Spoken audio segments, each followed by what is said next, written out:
Eje de artes visuales, la imagen de una nación diversa y cambiante. A partir del análisis del contexto del autor e histórico de las obras del eje, se crearon interpretaciones en donde se usa la información que se transmite en la obra principal al igual del conocimiento del contexto y cómo esto es percibido por un observador. La vida y obra del autor Antonio Caro se centra en retratar la vida callejera y urbana según el contexto actual de la historia de Colombia vivida en ese momento, vista por ejemplo en una de sus obras en la cual retrata todo a 5.000, todo a 10.000, todo a 2.000 o todo a 1.000. También anuncios en la calle de tiendas de señoras. Esta interpretación surge con base en el contexto en que fue creada la obra de Colombia. El contexto de la inspiración se centra en resaltar la obra de arte que hizo Antonio Caro en 1976 por medio de un sketch de un punto de la ciudad de Bogotá, Colombia, en ese entonces, utilizando una forma de dibujo simple, rápida, sin mucho detalle, pero con el suficiente para poder identificar la ciudad y el Gran Hotel Plaza, utilizando la obra que el autor realizó, llamada Colombia, reemplazando el cartel de publicidad de un hotel, integrando la imagen en un contexto y resaltando así la vida y la obra del autor. La obra Presencia Negra de Liliana Angulo, inspirada en la obra de Medellín Retrato de una negra de Henry Prince, fue creada porque esta artista que creció en el campo fue desarrollando pensamientos de cómo hacer visible a las mujeres afro, ya que ella se consideraba parte de este grupo. Con esto empezó a usar sus habilidades de artes plásticas para desarrollar obras en donde se expresara la identidad y representaciones de los afro. Fue así como llegó a la obra de Henry Prince, la cual fue creada por las mismas razones, solo que en un espacio y época diferente. Henry era parte de la comisión que buscaba demostrar el valor de estas mujeres afro en el fin de la esclavitud. Es así como Liliana usa este concepto para crear su obra, en donde se vuelve a recalcar cómo a través de estos espacios de arte las mujeres afro pueden tomar su voz y crear su propia identidad. En el 2007, Colombia estaba viviendo la violencia y se vio un impacto en las comunidades rurales donde los afros se ubicaban. Esto impulsó a Liliana a trabajar con estas mujeres y que usando estos proyectos de arte sus testimonios fueran escuchados. Y fueron estos proyectos que se basaban en la cultura afro los que permitieron que el mensaje no solo se expandiera por Colombia, pero que se empezara a generar proyectos colectivos con mujeres afro de Brasil, Cuba, Estados Unidos y más.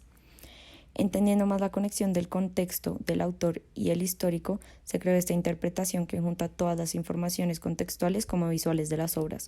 Lo que se tomó en cuenta acá fue esa esencia y presencia de las mujeres afro a través de su cultura, y para esto se tomó el rasgo de los peinados, que sale de las exploraciones que Liliana tenía acerca de este tema y que se ven en algunas de sus obras. Y con estos peinados se fueron dibujando el mapa de Colombia, para así representar la fuerza y la visualización que se ha creado a partir de la ubicación y el crecimiento de estas comunidades con el tiempo. Se decidió colocar el mapa de fondo para también mostrar esa idea del tiempo y cómo a través de este se puede ver una conexión con países y especialmente mujeres afro fuera del país, conectando un mundo a partir del arte. La obra Piedra pintada en rojo hace parte de una colección de un álbum creado por Liborio Cerda en 1893, donde él enmarca varias piedras con inscripciones escritas en lenguas indígenas que fueron encontradas a lo largo de todo el país. El contexto histórico y de este autor data a que Liborio era un químico,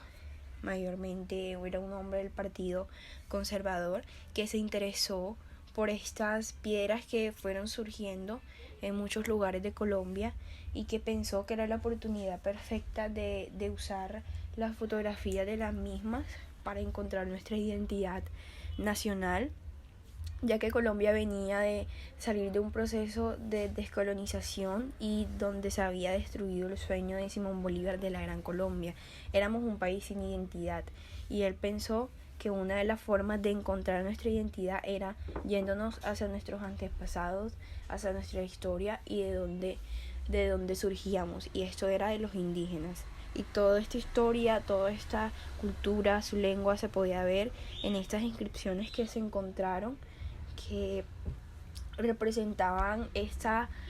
cultura y estas comunidades que fueron destrozadas por los españoles y que son una parte fundamental de nosotros y de donde venimos.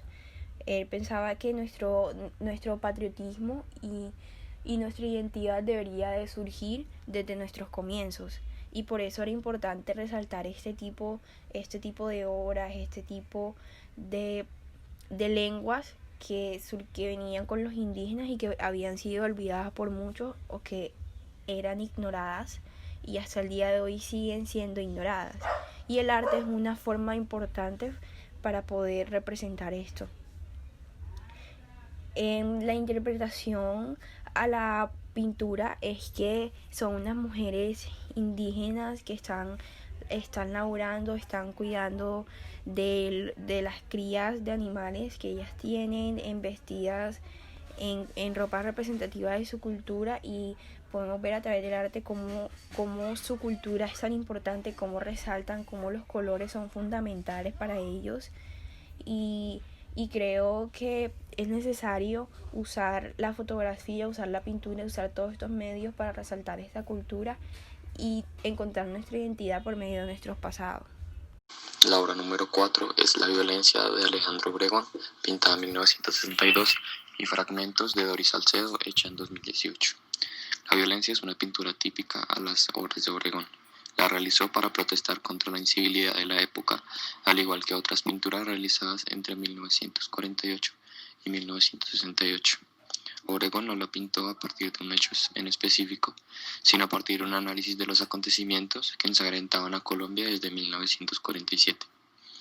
Fragmentos tuvo como objetivo la reparación simbólica de las víctimas, además de proponer una reflexión constante sobre los efectos y rupturas del conflicto armado colombiano,